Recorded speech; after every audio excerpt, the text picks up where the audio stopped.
Hi friends, മൗനരാഗത്തിന്റെ പുതിയൊരു റിവ്യൂയിലേക്ക് എല്ലാവർക്കും സ്വാഗതം. വിക്രത്തിന്റെ കൂട്ടുകാരന്മാരെ കാണുകയാണ്. ആ സമയത്ത് സോണിയുടെ വിവാഹം കഴിഞ്ഞതും സോണി തന്റെ വീട്ടിലേക്ക്, ശരണ്യയുടെ വീട്ടിലേക്ക് വിരുന്ന് വന്നതുമായിട്ടുള്ള കാര്യങ്ങളെല്ലാം തന്നെ കൂട്ടുകാരന്മാരോട് പറയുമ്പോൾ അവരും പറയാണ്, എന്തായാലും നമ്മൾ ഈ നാട്ടിലുണ്ടായിട്ടിപ്പോൾ അവളുടെ വിവാഹം നമ്മൾ അറിഞ്ഞില്ലല്ലോടാ എന്നൊക്കെ പറയുന്നുണ്ട്.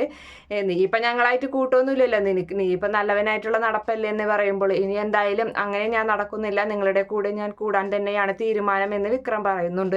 നീ ഏതെങ്കിലും വീട് കണ്ടുവച്ചിട്ടുണ്ടോ എന്ന് ചോദിക്കുമ്പോൾ, മറ്റാരുടെയല്ല, ഇവളുടെ വീട്ടിൽ തന്നെ നമുക്ക് പോകാം. സോണിയുടെ അവളുടെ കല്യാണം ഇപ്പം അടുത്ത് കഴിഞ്ഞതുകൊണ്ട് ഇഷ്ടം പോലെ സ്വർണ്ണങ്ങൾ അവിടെ ഉണ്ടാകും, നമുക്ക് അവിടെ തന്നെ കയറാമെന്ന് പറയുമ്പോൾ ശരി എന്ന് പറഞ്ഞ് അവരവിടെ നിന്നും പോകുന്നു. രാത്രി സമയത്ത് അവർ 3 പേരും, വിക്രവും പിന്നെ 2 കൂട്ടുകാരന്മാരും, അങ്ങനെ അവർ മതിൽ ചാടുകയും സോണിയുടെ വീട്ടിലേക്ക് കടന്നു കയറുകയും ചെയ്യുന്നുണ്ട്. പെട്ടെന്ന് ഒരു സാധനം വീണിട്ട് ഒച്ച കേൾക്കുമ്പോൾ ആദ്യം തന്നെ സോണി എഴുന്നേൽക്കുകയാണ്.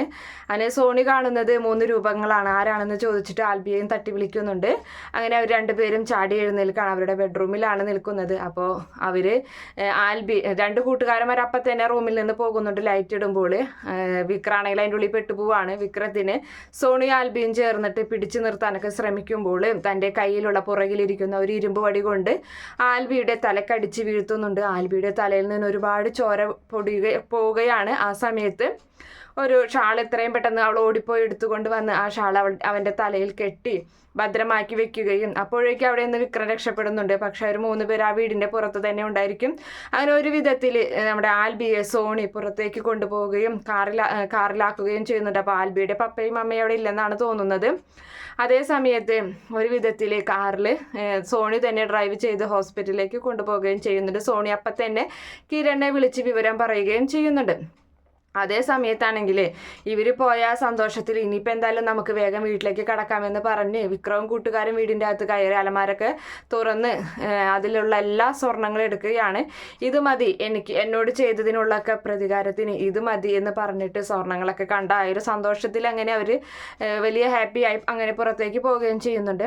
അപ്പോൾ കേട്ട പാതി നമ്മുടെ കിരൺ പറയുന്നുണ്ട്, ഇനിയിപ്പോൾ അപ്പുറത്തെ വീട്ടിൽ അവനായിരിക്കും അത് ചെയ്തത്, അതായത് രാഹുലായിരിക്കും എന്ന് ചോദിക്കണം. അപ്പം കല്യാണി പറയുന്നുണ്ട്, അയ്യോ അയാൾ പ്രാന്താശുപത്രിയിലല്ലേ, അയാളായിരിക്കില്ല എന്ന് പറയുമ്പോൾ പറയാൻ പറ്റില്ല എന്നൊക്കെ പറയുന്നുണ്ട്.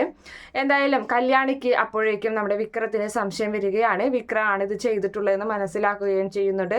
അതുപോലെ തന്നെ ശരണ്യയോട് ഈ ഒരു കാര്യം പറയുമ്പോൾ ശരണ്യക്ക് തൻ്റെ ജീവിതത്തിലുണ്ടായ അതേ അനുഭവം തന്നെയാണ് സോണിയുടെ ജീവിതത്തിൽ ഉണ്ടായത്. അതുകൊണ്ട് ഉറപ്പായും വിക്രം തന്നെയാണ് ഇതിൻ്റെ പുറകിലെന്ന് അവർ കണ്ടെത്തുകയും ചെയ്യുന്നുണ്ട്. Okay friends, bye, thank U.